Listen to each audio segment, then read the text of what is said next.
Hello friends, എന്തൊക്കെയുണ്ട് വിശേഷം? ഇന്നൊരു day in my life shoot ചെയ്യാമെന്നാണ് വിചാരിക്കുന്നത്. പക്ഷെ പതിവ് പോലെ എല്ലാവരും ഉണരുന്നിടത്തുനിന്ന് തുടങ്ങുന്നത് പോലെ അല്ല, ഞാൻ ഉറങ്ങാൻ പോകുന്നിടത്തു നിന്നാണ് തുടങ്ങുന്നത്. കാര്യം ഈ നടത്തം എൻ്റെ ഡ്യൂട്ടി കഴിഞ്ഞുള്ള നടത്താൻ, നൈറ്റ് ഡ്യൂട്ടി കഴിഞ്ഞ് എൻ്റെ first thing in the morning എന്ന് പറയുന്നതാണ് ഇത് തൈറോയിഡിൻ്റെ മെഡിക്കേഷൻ. അപ്പോൾ ഹൈപ്പോതൈറോയിഡ്സ് ഉള്ളവരെല്ലാം തന്നെ കറക്റ്റായിട്ട് മരുന്ന് കഴിക്കാൻ ശ്രദ്ധിക്കുക. അപ്പോൾ അത് കഴിഞ്ഞ് ഞാനൊന്ന് ഫ്രഷൊക്കെ ആയതിനു ശേഷം ഞാൻ തുണി അലക്കാനിടാമെന്ന് വിചാരിച്ചു. കാര്യം അപ്പം നമ്മൾ ഉണർന്ന് വരുമ്പോഴത്തേന് ഈ തുണി അവിടെ കഴുകി തീർന്ന് കിടക്കും, അപ്പോൾ നമുക്ക് വിരിച്ചാൽ മതി. അപ്പോൾ അത് കഴുകാനിട്ടു. അത് കഴിഞ്ഞിട്ട് ഞാൻ ബ്രേക്ക്ഫാസ്റ്റ് കഴിക്കാനായിട്ട് പോയി. ഇപ്പോൾ എൻ്റെ ബ്രേക്ക്ഫാസ്റ്റ് ഒരു ഇടിയപ്പവും ഗ്രീൻ പീസ് കറിയാണ്. ഞങ്ങൾ മെസ്സിൽ നിന്നാണ് ഫുഡ് എടുക്കുന്നത്. അത് കഴിഞ്ഞ് ഉറങ്ങാൻ പോയപ്പോഴത്തേന് അച്ഛനും മോനും നല്ല ഉറക്കം. അതിൻ്റെ ഇടയിൽ ഞാനും കയറി കിടന്നു.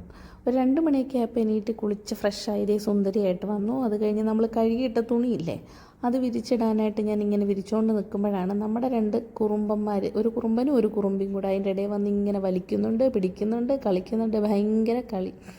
എങ്ങനെയൊക്കെയോ ഞാൻ എൻ്റെ ഇടയിൽ വിരിച്ച് കംപ്ലീറ്റ് ചെയ്തു എന്ന് പറഞ്ഞാൽ മതിയല്ലോ. കാര്യം അവരിങ്ങനെ വലിച്ചിടും, ഞാൻ വീണ്ടും പറക്കിയിടും, അവർ വലിച്ചിടും, ഞാൻ വീണ്ടും പറക്കിയിടും. എങ്ങനെയൊക്കെയോ ഞാൻ കംപ്ലീറ്റ് ചെയ്തെടുത്തു.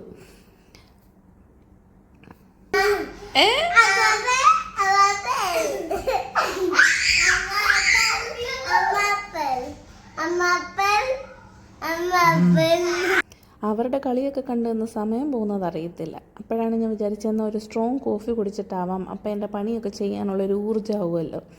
അങ്ങനെ ഞാനൊരു സ്ട്രോങ് കോഫിയൊക്കെ ഇട്ട് അത് കുടിച്ചിട്ട് തുടങ്ങാമെന്ന് പറഞ്ഞിങ്ങനെ നിന്ന് നോക്കിയപ്പോൾ നമ്മുടെ കിച്ചണിലെ വിൻഡോയിൽ കൂടെ കാണുമ്പം നമുക്ക് സീ സൈഡ് വ്യൂ ആണ്. അപ്പോൾ നല്ല ഭംഗിയാണ് കാണാൻ. സൺറൈസൊക്കെ നല്ല അടിപൊളിയായിട്ട് കാണാൻ പറ്റും. പക്ഷേ വെയിലും ചൂടും ഭയങ്കരമാണ് കേട്ടോ. ഗ്ലാസ്സിൽ കൂടെ അടിച്ച് നന്നായിട്ട് കയറും സീ സൈഡ് ആയതുകൊണ്ടേ. അത് കഴിഞ്ഞിട്ട് കോഫി ഇട്ട പാത്രവും കൊച്ചുങ്ങൾ കുടിച്ചും കഴിച്ചും ഒക്കെ കുറച്ച് പാത്രങ്ങൾ കഴുകാനുണ്ടായിരുന്നു. അപ്പോൾ അതെല്ലാം ഞാൻ കഴുകി വൃത്തിയാക്കി ക്ലീനാക്കി വെച്ചു. അതെല്ലാം കഴിഞ്ഞിട്ട് വേണം എനിക്ക് എൻ്റെ ക്ലീനിങ് പരിപാടിയിലേക്ക് കിടക്കാൻ. അപ്പോഴത്തേന് എൻ്റെ കോഫി ഒരു മീഡിയം ചൂടായി. ഞാനങ്ങനെ വലിയ ചൂടിൽ കോഫി കുടിക്കുന്ന ആളല്ല.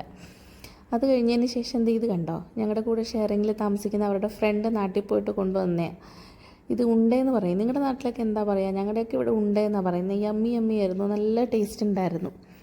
അപ്പോൾ അതും കഴിച്ചുകൊണ്ട് ഞാൻ പിള്ളേരുടെ കൂടെ കളിക്കാൻ കൂടി കളറിങ്ങിന്.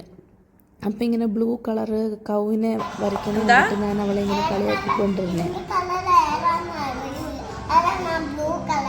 കുട്ടികളിങ്ങനെ W ഷേപ്പിലിരിക്കുന്ന കണ്ടാൽ നമ്മൾ അവരെ കറക്റ്റ് ചെയ്ത് നേരെ ഇരുത്തണം. മോൻ ഇങ്ങനെ ഇടയ്ക്കൊക്കെ ഇരിക്കാറുണ്ട്. അപ്പം ഞാൻ പറയുമ്പോൾ അങ്ങ് നേരെ ഇരിക്കുക. കാര്യം ഇങ്ങനെ W ഷേപ്പിലിരിക്കുക എന്ന് പറയുമ്പോൾ അവരുടെ മസിൽസിനൊക്കെ വീക്ക്നെസ് ഉണ്ടാവാനുള്ള സാധ്യതയുണ്ട് എന്നാണ് പറയുന്നത്. അപ്പോൾ അവരെ പറഞ്ഞ് കറക്റ്റാക്കി നേരെ ഇരുത്തുക. അപ്പോൾ അവരങ്ങ് നേരെ ഇരുന്നോളും. പിന്നെ വീണ്ടും ഞങ്ങൾ കളറടിയിൽ മുഴുകി കളറടിച്ചു കൊണ്ടിരിക്കുകയാണ്. കുറച്ച് നേരം അവരോട് ഇരിക്കുമ്പോഴത്തേന് അവർക്കൊരു സന്തോഷമാണ്. നമ്മുടെ സമയം പോകുന്നത് ശരിക്കും അറിയത്തില്ല. അവളുടെ ചിരി കണ്ടില്ലേ, കുറുമ്പി പെണ്ണ്.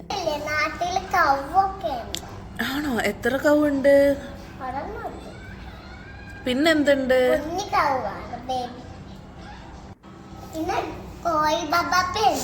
കോഴി ബബ്ബയോ? കോഴി ബബ്ബ ആരാ? അത് കഴിഞ്ഞ് ഞാൻ കോഫി കുടിക്കാനിരുന്നപ്പോൾ എൻ്റെ അടുത്ത് വന്നിട്ട് ഇങ്ങനെ എന്തൊക്കെയോ രഹസ്യം പറയുന്നുണ്ട്. അപ്പം ഞാൻ അതിനിടയിൽ കാര്യമൊക്കെ പറയുന്നുണ്ട്. അത് കഴിഞ്ഞിട്ട് ഞാൻ വിചാരിച്ചെന്നാൽ എനിക്ക് കുറച്ച് എഡിറ്റ് ചെയ്യാനുണ്ട്, അത് ചെയ്യാമെന്ന്. ഇത് കണ്ടോ, നമ്മുടെ വീണാസ് കറി വേൾഡിൽ റീസെൻ്റ് ആയിട്ട് സർജറി ചെയ്തു എന്ന് പറഞ്ഞില്ലേ. അപ്പോൾ അങ്ങനെ ബുദ്ധിമുട്ട് വരാതിരിക്കാൻ വേണ്ടിയിട്ട് ഇപ്പം ഞാൻ ഇടയ്ക്കിടയ്ക്ക് കഴുത്തിനിങ്ങനെ എക്സസൈസ് കൊടുക്കാൻ ശ്രദ്ധിക്കാറുണ്ട്. അതാകുമ്പോൾ നമുക്ക് വലിയ ബുദ്ധിമുട്ട്, കഴുത്തിനിങ്ങനെ കുനിഞ്ഞിരിക്കുന്ന സ്ട്രെയിൻ കുറച്ച് കുറഞ്ഞ് കിട്ടും. അതിൻ്റെ ഇടയിൽ അവൾ വന്ന് കൊഞ്ചുന്നുണ്ട്, 2 ഉമ്മയൊക്കെ കൊടുത്ത് തട്ടി തലോടി താഴെയാക്കും. അത് കഴിഞ്ഞതിന് ശേഷം ഞാൻ എൻ്റെ തുണി മടക്കൽ ഉദ്യമത്തിലേക്ക് കടന്നു. അപ്പം ഞാനിങ്ങനെ തുണി മടക്കിക്കൊണ്ട് നിൽക്കുന്നുണ്ട്. അപ്പോൾ അവൾ വന്നിട്ട് പറഞ്ഞു, അമ്മ ഞാനും കൂടി ഹെൽപ്പ് ചെയ്യാമെന്ന് പറഞ്ഞിട്ട് അവൾ എൻ്റെ കൂടെ തുണി മടക്കാൻ കൂടി. ബാലവേലയൊന്നും അല്ല കേട്ടോ, കൊച്ചുങ്ങൾക്ക് ഒരു എൻ്റർടൈൻമെൻറ്റ്. അവളെ കൊണ്ട് പറ്റുന്ന പോലെ കുഞ്ഞു സോക്സോ എന്തെങ്കിലുമൊക്കെ അവൾ എടുക്കും, എന്നിട്ട് അതിങ്ങനെ മടക്കി വെക്കും. ശരിക്കും മടക്കാനൊന്നും അറിയില്ല, അതെല്ലാം ഞാൻ വീണ്ടും മടക്കേണ്ടതായിട്ട് തന്നെയുണ്ട്. എന്നാലും അവർക്കൊരു രസം. അവർ ചെയ്യാമെന്ന് പറഞ്ഞു വരുമ്പോൾ നമ്മൾ ഒന്നിനെയും ഇല്ല ചെയ്യണ്ടെന്ന് പറഞ്ഞിട്ട് വിടാൻ പാടില്ല. അപ്പോൾ അവൾ ചെയ്യുന്ന കണ്ടിട്ട് തന്നെ എൻ്റെ മോനും കൂടെ കൂടി. പക്ഷേ കറക്റ്റായിട്ട് ചെയ്യാനറിയില്ല. അപ്പോൾ കയ്യിലൊക്കെ ഇട്ട് നോക്കുക ഫോൾഡ് ചെയ്തെടുക്കാൻ പറ്റുമോ. പക്ഷെ നടക്കത്തില്ല എന്ന് കണ്ടു. അപ്പോൾ 2 പേരും എന്ത് ചെയ്തു, അത് ചുരുട്ടി ഒരു ബോൾ പോലെ ആക്കി തന്നു.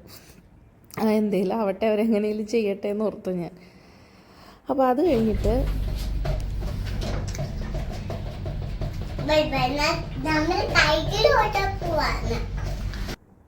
കണ്ടോ, കുട്ടികളെയും കൊണ്ട് ഞാനപ്പോൾ ഒന്ന് അപ്പുറത്തൊരു ഗ്രൗണ്ട് ഉണ്ട്, അപ്പോൾ അവിടെ പോയി ജസ്റ്റ് അവരെ സൈക്കിൾ വിടാലോ എന്ന് പറഞ്ഞിട്ട് പോയതാണ്. റോഡിൻ്റെ അപ്പുറത്ത് വരെ ഉള്ളൂ എങ്കിലും വഴി കൂടെ രണ്ടുപേരെ കൊണ്ടുപോകുന്നതൊരു ടാസ്ക്കാണ്. ഇത് മുമ്പ് സ്ലൈഡേഴ്സ് കിടന്ന സ്ഥലമാണ്. ഇതാകുമ്പോൾ അവർക്കൊരു ഹാപ്പിനെസ്, അവരിങ്ങനെ സൈക്കിളും ചവിട്ടി നടക്കും, എനിക്ക് എൻ്റെ സ്റ്റെപ്സൊക്കെ കംപ്ലീറ്റ് ചെയ്യുകയും ചെയ്യാം.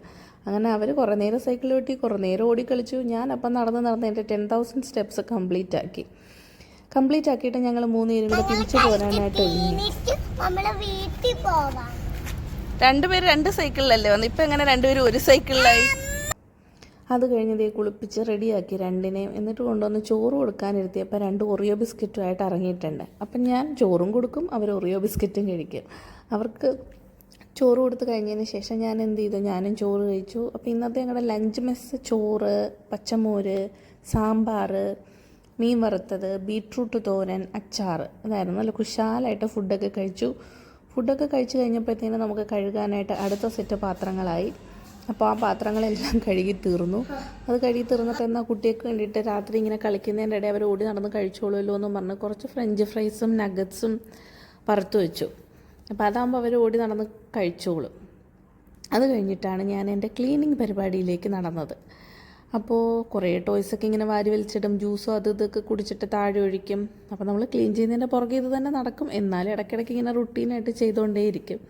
അപ്പോൾ ഞാൻ അവിടെ എല്ലാം ഇങ്ങനെ തൂത്ത് വൃത്തിയാക്കുന്നുണ്ട്. പിന്നെ ചൂടായപ്പം വെള്ളം കുടിക്കാൻ മോന് ഭയങ്കര പാടാണ്. അപ്പം ഞാൻ ഇടയ്ക്കിടയ്ക്ക് അതും കൊണ്ട് കൊടുക്കുന്നുണ്ട്. കുടിക്കുന്നത് 2 ഭാഗം കുടിക്കും, വീണ്ടും തരും, വീണ്ടും കൊണ്ട് കൊടുക്കും, വീണ്ടും തരും. അപ്പം ഞാൻ തൂക്കുന്ന കണ്ടപ്പോൾ അമ്മ ഞാനും കൂടി ഹെൽപ്പ് ചെയ്യാമെന്ന് പറഞ്ഞൊരു കുട്ടി ചൂലൊക്കെ ആയിട്ട് ഇറങ്ങിയിട്ടുണ്ട്. ഞാൻ തൂത്ത് കൂട്ടുന്നവൻ നീക്കി കളയും. പിന്നെ ഒരുവിധം എങ്ങനെയൊക്കെയോ തൂത്ത് കംപ്ലീറ്റ് ചെയ്തു. അത് കഴിഞ്ഞ് ഞാൻ ചടപടി തുടച്ചെടുക്കാമല്ലോ എന്ന് പറഞ്ഞ് തുടച്ചെടുത്തോണ്ടിരിക്കുക. അപ്പോൾ വന്ന് നോക്കിയപ്പോൾ ഞാൻ പറഞ്ഞു വേണ്ട, മേളിൽ കയറിയിരുന്നു, അല്ലാതെ മോൻ താഴെ ഇറങ്ങിയാൽ വെള്ളത്തിൽ ചവിട്ടി തെന്നി വീഴുമെന്നൊക്കെ പറഞ്ഞ് ഒരു വിധത്തിൽ മുകളിൽ കയറ്റിയിരുത്തി എൻ്റെ തുടപ്പെല്ലാം ഒരു വിധേന ഞാൻ കംപ്ലീറ്റ് ചെയ്തെടുത്തു.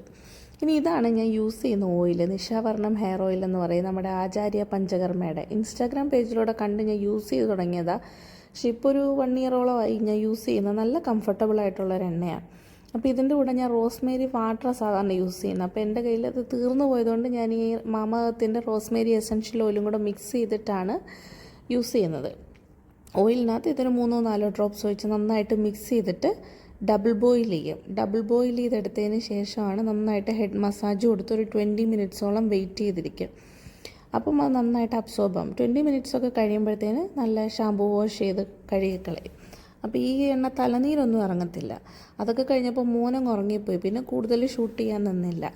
അപ്പോൾ ഇത് ഞങ്ങളുടെ ബെഡ്റൂമാണ്. ഇങ്ങനെ 2 ബെഡ് ചേർത്തിട്ടേക്ക്, കാരണം വിശാലമായിട്ട് ഞങ്ങൾക്ക് 3 പേർക്കും കിടക്കാമല്ലോ. ഇത് അവൻ്റെ കുഞ്ഞു ബെഡാണ്, പക്ഷേ കിടക്കൊന്നുമില്ല. ഈ ഫോട്ടോ എൻ്റെ ചാച്ച എനിക്ക് ബർത്ത്ഡേക്ക് വരച്ചു തന്നതാണ്. അപ്പോൾ അത്രയേ ഉള്ളൂ ഇന്നത്തെ വീഡിയോ. എല്ലാവർക്കും ബൈ, സീ യു.